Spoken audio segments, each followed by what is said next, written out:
Cześć! Dzisiejszy temat to celownik. We use it to answer the questions who, what, komu, czemu. The main function of the dative case in Polish is to indicate an indirect object in a sentence.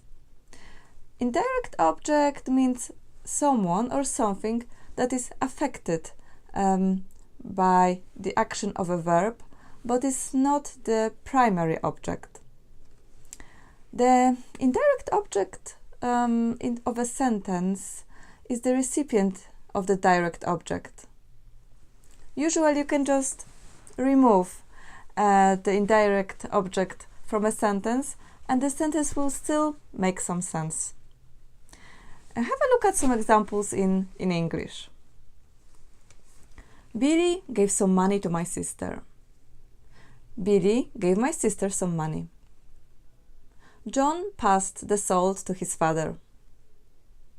John passed his father the salt.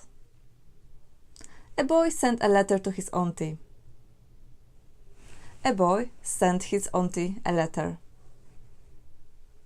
In each of these sentences, you can find both an indirect and a direct object. Can you understand what dative means? Let's see it on Polish examples. Daję jeść psu. Chcę zrobić mamie niespodziankę. Podarował kwiaty swojej dziewczynie.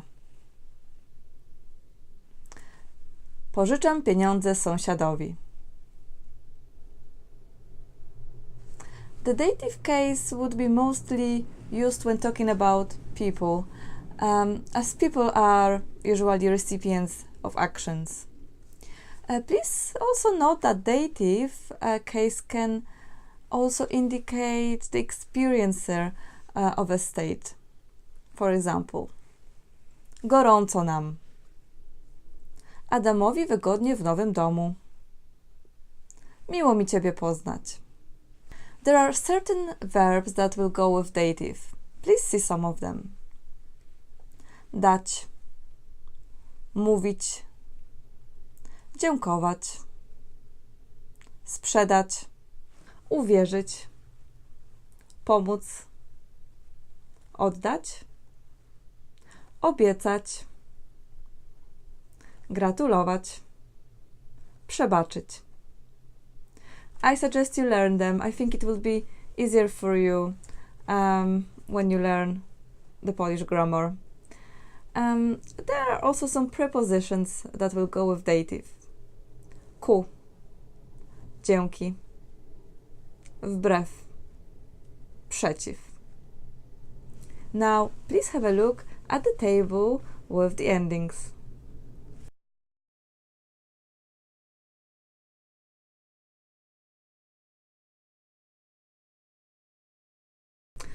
I hope you don't find the dative case too difficult, but if you have any questions, of course, please let me know below the video. Now, quick exercise for you. Put the verbs in the correct form and see if you were right. The correct answers you will find in the description of the video. Do zobaczenia!